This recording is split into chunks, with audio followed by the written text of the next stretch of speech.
مال بڕبوو لە خاس ئەرێ دەشتەکەوا خەریکمە ها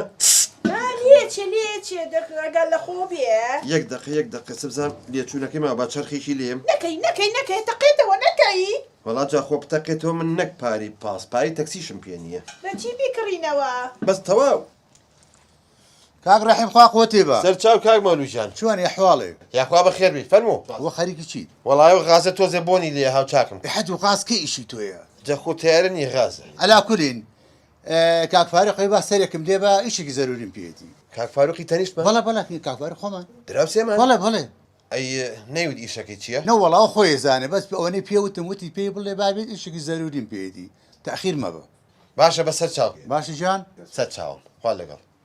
ئەبێ بۆچی بێ کاک فاروقیشی بە تۆیە واللهی نازانم احتیمال ڕاوێژێکم پێ بکات چوو زانم وەڵا لەوانێ زێرابی پێ پاکاتەوە ئەجای چێڵێ بۆ شەکرا خواردنەوەی نامبا لەگەڵ خۆی چوو زانم بە پیا ماقۆڵ مەزانێ و چی لەم هەموو پیاوی گەڕەکە تۆبانەکە بۆ شەکرا خواردنەوە دەتۆ ڕاکە جلە کوورێ تازەکانم بۆ حاضر کە با بڕم دەڕاکردی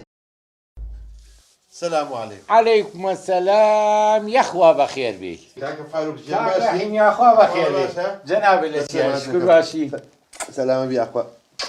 يا اخوة فكر وسط لكم ماسك مال ابا قرنجي ده داني شبه خير يا اخوة والله باشە تولد شيء شکر باشیت مالو منال شكر باشن لەو خوایە بە زیابێ ام سطلسيا كاك رحيم کاکە فاروقیشان ئێمە عورف و عادەتمان وایە ئێمە فەقیر کە ئەچین بۆ شوێنان بەدەستی بەتاڵ ناچین ئەبێ دیارەک بەرین ئەمە برنجی کوردی يا اخوة لشتان صاغ بي ونمونتان زور بي مولو بەڵێ ورا الرولا بەڵێ کاک فارق اولا كاك رحيم وقربي بلا مخزنة كده چی وەیە ناوی برنجی کوردی ئای بەخێر بێ کاک ڕەحیم هەر بادڕی باش بووە کاکە مەولوژیان دەستی خۆش بێ. يا اخوة بخير بيك زۆر پیاوی چاکان مەولوە اخواني بريت الاخوة بزيابه خلق همي بعام باشا تولد شي وزع شوانا واللهی کاکە فاروق هەتا بڵێ باشم الاخوة دڵم ئەمە نەخۆشە ڕۆژی یەک ڕەتڵ گۆرانی پیا دەنگ خۆش بێ جۆم لە هەموویەتی بەس من یەک تەکلیفی برایانم هەیە فەرموو شەوان لە دوای 12 و گۆرانی مەڵێ یامە چۆرە سەربان چکە خەڵک تەلەبەی هەیە بەیانی دەوامی هەیە وانە ئەزانین چۆن کاک فاروقیان وەڵی تر دڵەکەیە کە خۆش بوو یەری تر وەخت و ناوەخت نازانێت یەک بێ دوو بێ پش و یەکسەریەت گۆرانێکە دە باشە گەرەتوانی شتێکم بۆ بڵێ ئەرێ وەی ناسکۆڵی نازارێ وەکەی بەسە لەبەر دراوسەکان ئەگەرەتوانی مۆزێ بخۆ بەس بەدارم ئیش لە فەریقە مەولو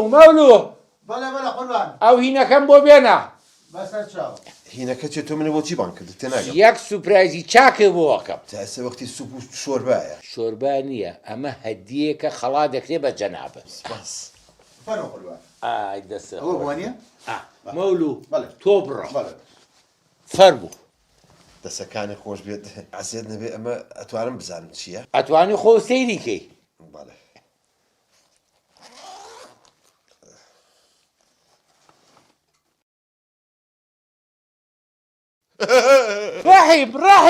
ڕەحیم مەولو